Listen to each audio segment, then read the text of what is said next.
በጎጃም የፋኖ ኃይሎች የሌሊት ውጊያ ከፍተዋል። በደብረ ኤልያስ ወረዳ በተከፈተው የማጥቃት ውጊያ የፋኖ ኃይሎች ድል ቀንቷቸዋል። የጦር መሳሪያና ሰብአዊ ምርኮ ገቢ ማድረጋቸውን ሲገልጹ በሸዋ ህዝብ መክረዋል። በቀጣይ የህልውና ትግሉ አቅጣጫዎች ላይ ትኩረት ያደረገው ወሳኝ ውይይት ሲካሄድ የሸዋ አማራ በአዲስ አበባ ጉዳይ ድርድር አላውቅም የሚል ጽኑ አቋም ይዟል። ቀጥታ ከግንባር ይደመጣል። በወለጋ የቀጠለውን እልቂት በመቃወም ወታደራዊ አዛዡ ወታደሮቹን ይዞ ኮበለለም። በስካሁኑ ግድያ በወለጋ በአንድ መንደር ብቻ ከ40 በላይ ንጹሃን አማራዎች ሲገደሉ በአጠቃላይ በሰሞኑ ጥቃት ከ118 በላይ ሰዎች በጅምላ ተገለዋል። ከ15000 በላይ ሰዎች ሲፈናቀሉ 83 ሰዎች ደግሞ የደረሱበት አይታወቅም። የብልጽግናው አለቃ በቁልፍ ወታደራዊ መዋቅሮች ላይ አዲስ ወታደራዊ ሹመት ሊሰጡ መሆኑ ተሰምቷል። በሹመቱ ከፍተኛውን ድርሻ የሚይዙት የኦሮሞ ተወላጅ ጀነራሎችና ኮሎኔሎች ሲሆኑ የትግራይ ተወላጅ የቀድሞ ጀነራሎች ደግሞ በአማካሪነት ቦታ ሊመደቡ መሆናቸው ተሰምቷል፣ ተመላክቷል። በዝርዝር ይደመጣል። ከብልጽግና ጋር ድርድር ለመቀመጥ ቅድመ ሁኔታ ያስቀመጠው ህወሓትም በሌላ አቅጣጫ ድርድሩ ባይሳካ አካሂደዋለው ላለው ጦርነት ከፍተኛ ወታደራዊ ዝግጅት ማድረጉን አጠናክሮ እንደቀጠለ ነው። በመቀሌ ዙሪያ አዲስ የድሮን ድብደባ ሲፈጸም ህወሓት በበኩሉ በራያ ለአመጣይ ጦርነት ቅድመ ዝግጅት ላይ ይገኛል። ሰላም ጤና ይስጥልን ውድ የጣና ቲቪ ተከታታይ ቤተሰቦቻችን አብራችሁን ስትቆዩ እነዚህንና ሌሎች ዝርዝር መረጃዎችን ታደምጣላችሁ። አክብሮታዊ ግብዣችንን በማስቀደም ወደ ሰዓቱ ዜናና መረጃዎቻችን እናመራለን። በወለጋ የቀጠለውን እልቂት በመቃወም ወታደራዊ አዛዡ ወታደሮቹን ይዞ ኮበለለም።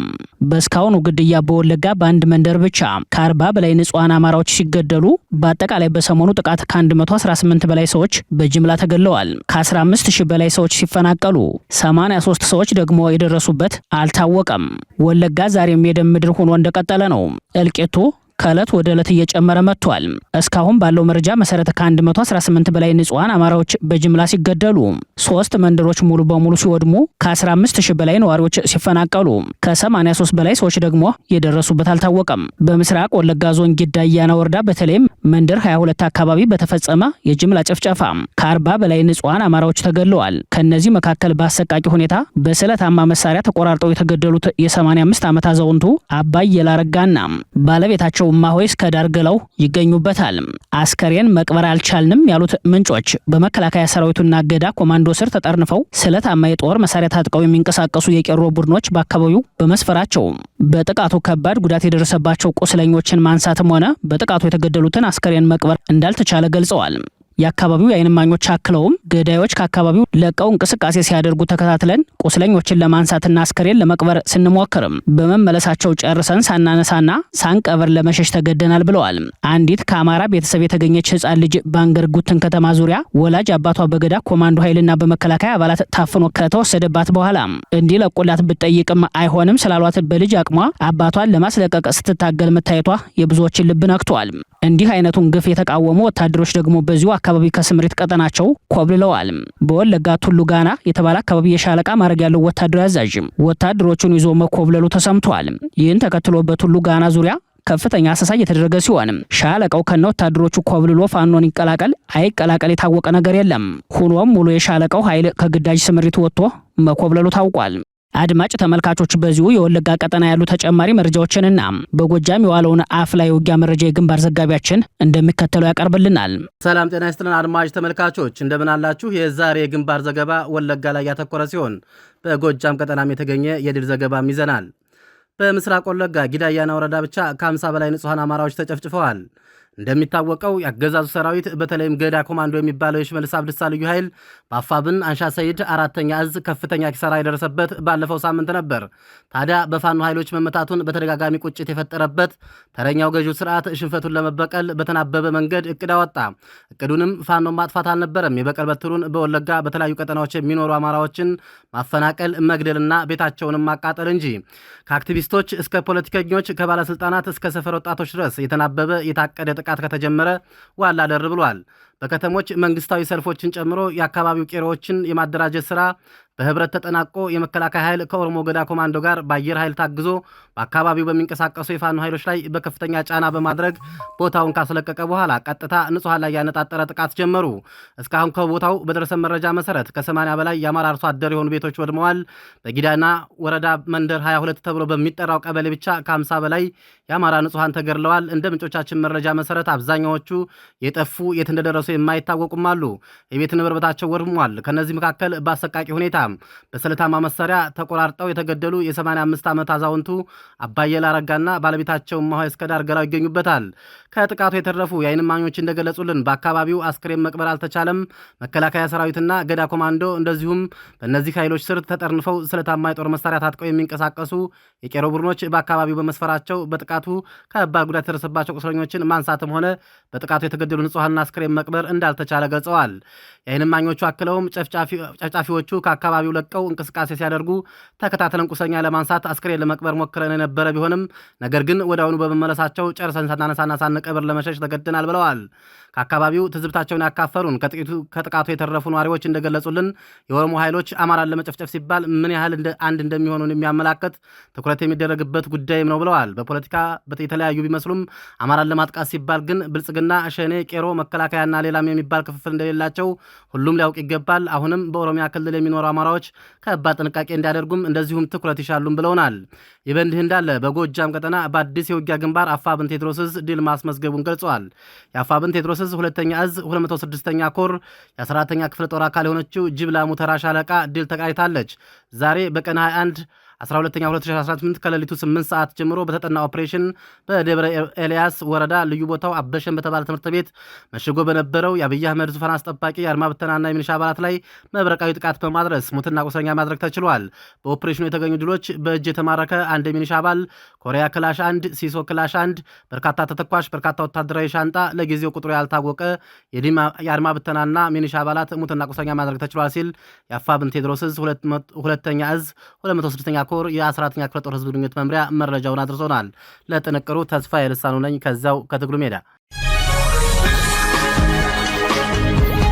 የብልጽግናው አለቃ በቁልፍ ወታደራዊ መዋቅሮች ላይ አዲስ ወታደራዊ ሹመት ሊሰጡ ነው ተባለ። የጦርነት ፖሊሲ ባለቤቱ የብልጽግናው አገዛዝ ስልጣኑን በወታደራዊ ኃይል ለማራዘም ተከታታይ ስልታዊ እርምጃዎችን በመውሰድ ላይ ነው። ከእነዚህ ስልታዊ እርምጃዎቹ አንዱ በቁልፍ ወታደራዊ መዋቅሮች ላይ አዲስ ወታደራዊ ሹመት መስጠት መሆኑ ተሰምቷል። በሹመቱ ከፍተኛውን ድርሻ የያዙት የኦሮሞ ተወላጅ ጀኔራሎችና ኮሎኔሎች ሲሆኑ የትግራይ ተወላጅ የቀድሞ ጀኔራሎች ደግሞ በአማካሪነት ቦታ ሊመደቡ መሆናቸው በወታደራዊ መረጃው ላይ ተመላክተዋል።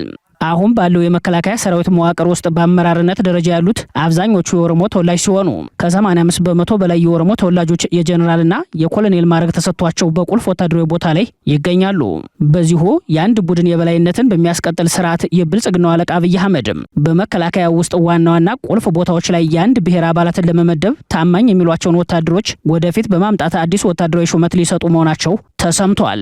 በአዲሱ ወታደራዊ ሹመት ቀዳሚ ከሆኑት የኦሮሞ ተወላጆች ባሻገር የትግራይ ተወላጆችም አዳዲስ ሽግሽግ በሚደረጉ ወታደራዊ ሹመቶች ላይ እንደሚመደቡ የቀድሞ የህወሓት ጀነራሎች በአማካሪነትና በተለያዩ ቁልፍ ወታደራዊ ቦታዎች ላይ እንደሚመደቡ በወታደራዊ መረጃው ላይ ተመላክቷል። በቅርቡ ከናይሮቢ ወደ አዲስ አበባ የተሸኙት ጀነራል ባጫ ደበሌ በመከላከያ ሰራዊት ውስጥ ከፍተኛ የኃላፊነት ቦታ ሊመደቡ መሆናቸው ታውቋል። ጀነራሉ በአንድ በኩል የጠቅላይ ሚኒስተሩ አማካሪ ይሆናሉ ሲባል፣ በሌላ በኩል የመከላከያ ኢንዶክትሪኔሽን መምሪያ ኃላፊ ሆነው ሊመደቡ እንደሚችሉ ተጠቁሟል። ወታደራዊ ሹመቱ ብልጽግና አዲስ ጦርነት ለማዋለድ ካለው ዝግጅት ጋር የተያያዘ ነው ተብሏል። ብልጽግና ከህወሓት ጋር ድርድር ቢጀምርም በ24 ሰዓት ውስጥ ተከታታይ የድሮን ጥቃት መፈጸሙን እንደቀጠለ ነው። በመቀሌ ከተማ አቅራቢያ ሌላ የድሮን ጥቃት የተፈጸመ ሲሆን ጥቃቱ ነሐሴ 20 ለነሐሴ 21 አጥቢያ ሌሊቱን መፈጸሙ ታውቋል። ከመቀሌ በቅርብ ርቀት በምትገኘው ግጀት ከተማ በሚገኝ አንደኛ ደረጃ ትምህርት ቤት ላይ በተፈጸመው የድሮን ጥቃት የደረሰው ዝርዝር የጉዳት መጠን ምን ያህል እንደሆነ አልታወቀም። ሆኖም በጥቃቱ ትምህርት ቤቱ ከጥቅም ውጭ መሆኑ ተመላክቷል። ትምህርት ቤቱ ወታደራዊ የሎጂስቲክ ማዕከል እንደነበር ቢገለጽም ይህ ዜና እስከተጠናቀረበት ሰዓት ህወሓት በጉዳዩ ዙሪያ የሰጠው መግለጫ የለም። የብልጽግናው አገዛዝ ለፖለቲካ እስረኞች ያቀረበውን አደገኛ መደራደሪያ አንቀበልም ያሉ የአማራ የፖለቲካ እስረኞች ወዳልታወቀ ስፍራ መወሰዳቸው ተሰማ። የአማራ ተወላጅ የሆኑ ያገዛዙ የፖለቲካ እስረኞች በብልጽግና የቀረበላቸውን አደገኛ ይዘቶች ያሉትን የይቅርታ ፎርም ከሞሉ እንደሚፈቱ የቀረበውን ሐሳብ አንቀበልም ካሉት ከ30 በላይ እስረኞች ውስጥ የተወሰኑትን ከብዙሃኑ እስረኞች ተለይተው ወዳልታወቀ ስፍራ መወሰዳቸው ታወቀ። መሰረት ሚዲያ እንደዘገበው የቀድሞው የአማራ ተማሪዎች ማህበር ፕሬዝዳንት ሲሳይ መልካሙ፣ በላይ ሲሳይ፣ ማራው ስለሽና ኮሎኔል ሰለሞን ተፈሪ በሌሊት የተወሰዱ ታሳሪዎች ሲሆኑ የፖለቲካ እስረኞቹ ከአባ ሳሙኤል እስር ቤት ተለይተው ወዴት እንደተወሰዱ ግን የታወቀ ነገር የለም። የፖለቲካ እስረኞቹ የተወሰዱት በኃይል ተይዘው ሲሆን እስካሁን አድራሻቸው አልታወቀም። የኢትዮጵያ ሰብአዊ መብቶች ኮሚሽነር ብርሃኑ አዴሎ ወደ 1300 የሚሆኑ የፖለቲካ እስረኞችን አገዛዙ ያቀረበላቸውን የይቅርታ ሰነድ ተቀብለው እንዲፈርሙ ሲያግባቡ መቆየታቸውን በተመለከተ መዘገባችን ይታወሳል። በዚህም መሰረት የቀድሞው የህዝብ ተወካዮች ምክር ቤት አባል አቶ ክርስቲያን ታደለ፣ የአዲስ አበባ ከተማ ምክር ቤት አባል ካሳ ተሻገር፣ የቀድሞው የኢዜማ ፓርቲ ሊቀመንበር ጫኔ ከበደና ማረጉ ቢያበይን ጨምሮ ሌሎች በአገዛዙ የቀረበን ሰነድ ተቀብለው መፈረማቸው ታውቋል። የፈጸምነው ወንጀል የለም በሚል አንፈርምም ያሉት 30 የአማራ የፖለቲካ እስረኞችና ጋዜጠኞች በያዙ ጽኑ አቋም ተከታታይ የሰብአዊ መብት ጥሰት እየተፈጸመባቸው እንደሆነ የቅርብ ቤተሰቦቻቸው ይናገራሉ።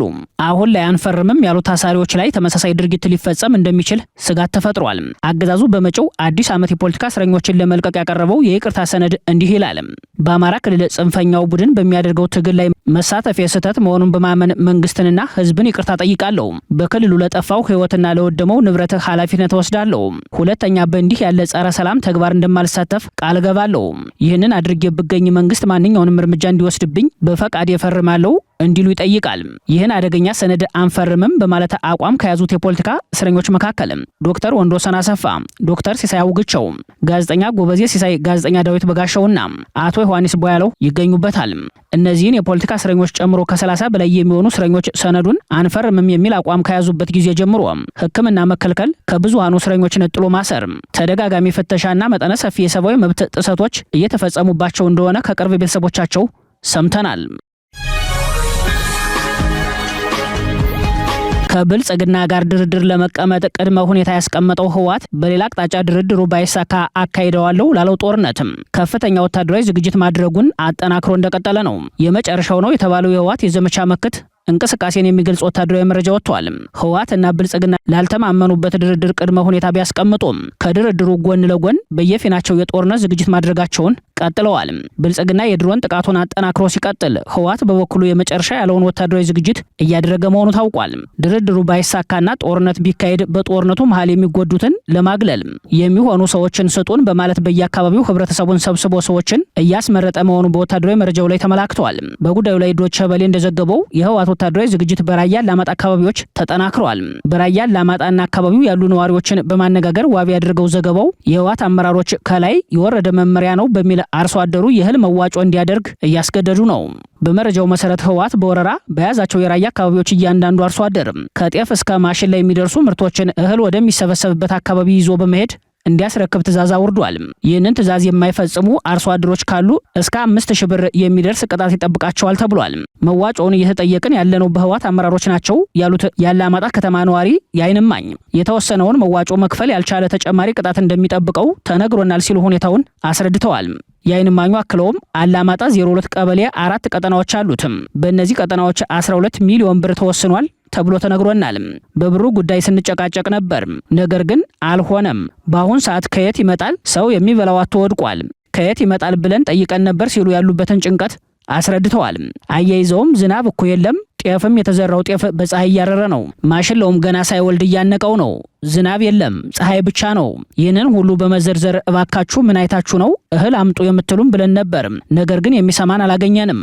ግዴታ ነገ እሁድ የተጣለባችሁን መዋጮ ይዛችሁ ተቀርባላችሁ። ተጠርቶ ለቀረ 5000 ይቀጣል ብለዋል። ከማህበረሰቡ በግድ የሚሰበሰበው ብርና እህል ጦርነትን ታሳቢ ያደረገ ነው የሚሉት የዓይን እማኙ በጦርነት የሚሳተፉ ሰዎችን ወደ ሕክምና ቦታ የሚያገሉ በውጊያ ቋንቋ አግላይ የመመልመል ስራ ጭምር ተከናውኗል ተብሏል።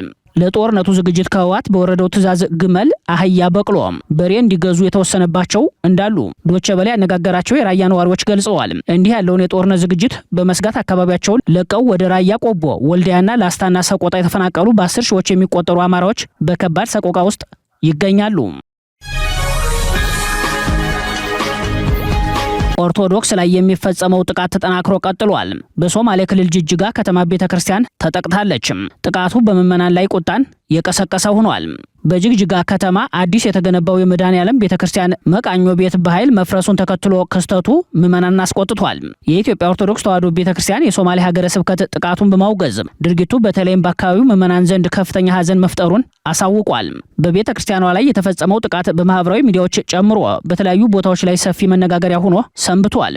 በጉዳዩ ላይ የሶማሌ ክልላዊ መንግስት በሰጠው ምላሽ የተፈጠረውን ድርጊት በጽኑ የኮነነ ሲሆን የተለየ ፍላጎት አላቸው ያላቸው አካላት ተገቢውን አካሄድ ሳይጠብቁና ለሚመለከታቸው የጸጥታ አካላት ሳያሳውቁ ባደረጉት እንቅስቃሴ የተፈጠረ አለመግባባት መሆኑን ገልጿል። ክልሉ ድርጊቱን የኮነነው ጥቂት ወገኖች የሃይማኖት ግጭት ለማስነሳትና የክልሉን መልካም ገጽታ ለማጠልሸት የሞከሩበት ተግባር ነው በማለት ሲሆን በቤተ ክርስቲያኗ መጠቃት ዙሪያ ግን የጠየቀው ይቅርታ የለም። ሶማሌ ክልል በርካታ የኦርቶዶክስ እምነት ተከታዮች የሚኖሩበትና ያለምንም ችግር በሰላምና በነጻነት አምልኳቸውን የሚፈጽሙበት አካባቢ ነው ቢባልም ይህ ድርጊት በትንሹ ላለፉት 6 ዓመታት የነበረውን መከባበር አደጋ ላይ የጣለ ሆኗል።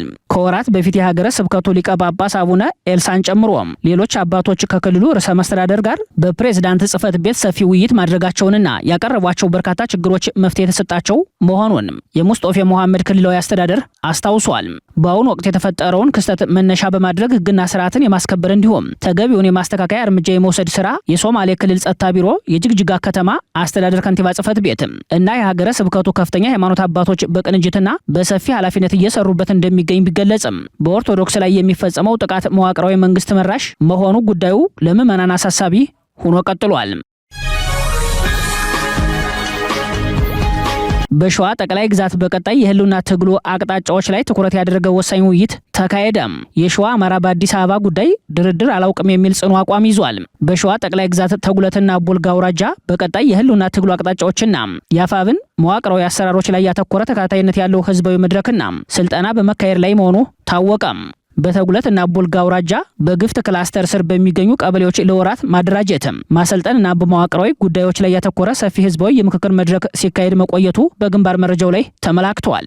በዚህ ታላቅ ህዝባዊ የምክክር መድረክና ስልጠና ላይ በአካባቢው ያሉ ማህበራዊ፣ ኢኮኖሚያዊና ፖለቲካዊ ሁነቶች በጥልቀት የተገመገመ ሲሆን የህዝቡን ተሳትፎ የሚያሳድጉ ሀሳቦች ተነስተው ሰፊ ሀሳብ ተሰጥቶባቸው ወደ ተግባር ተገብቷል ሲል መረጃውን ያደረሰን አፋብን አሳምነው 5ኛ እዝ ነው።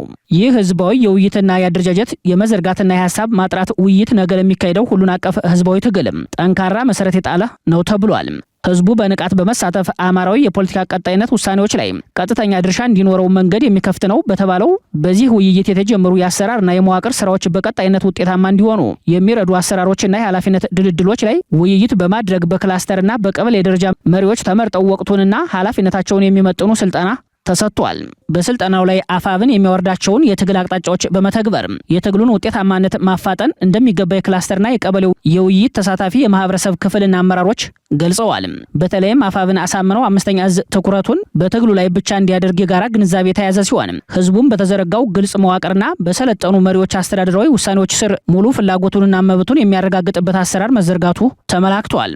በውይይቱ ወቅት የሸዋ ህዝብ በህልውናው እና በአዲስ አበባ ጉዳይ ላይ የማይደራደር መሆኑና ለፍትህና እኩልነት የሚያደርገውን ትግል አጠናክሮ እንደሚቀጥል ተገልጿል። ከዚህ በተጨማሪም በወታደራዊና በአስተዳደራዊ መዋቅሮች ውስጥ ያሉ ክፍተቶችም ከጊዜ ወደ ጊዜ እየተሻሻሉ መምጣታቸውና ሰራዊቱም ህዝባዊነቱን በአሰራር ማረጋገጡ ሲብራራ ከእዝ ከኮርና ከክፍለ ጦር የተውጣጡ አመራሮች እያደረጉ ላለው የማብቃት ስራ ምስጋና የቀረበ ሲሆን ህዝቡም ታሪካዊ ድርሻውን አጠናክሮ እንዲቀጥል ጥሪ የቀረበበት አቅጣጫ ተቀምጧል። ቻይና እና ሩሲያ በሱዳን ጉዳይ አሜሪካን ተቃወሙ።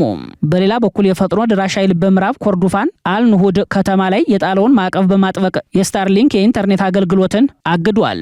የሱዳኑ ፈጥኖ ደራሽ ኃይል በምዕራብ ኮርዶፋን ግዛት በሚገኘው አልኑሁድ ከተማ የህዝብ ገበያዎች ላልተወሰነ ጊዜ እንዲዘጉና የስታርሊንክ ሳተላይት ኢንተርኔት አገልግሎት እንዲቋረጥ ትዕዛዝ አስተላለፈም። ይህም ከተማዋ እንድትገለል በማድረግ የመገናኛ የንግድና መሰረታዊ አገልግሎቶችን አስተጓጉሏል።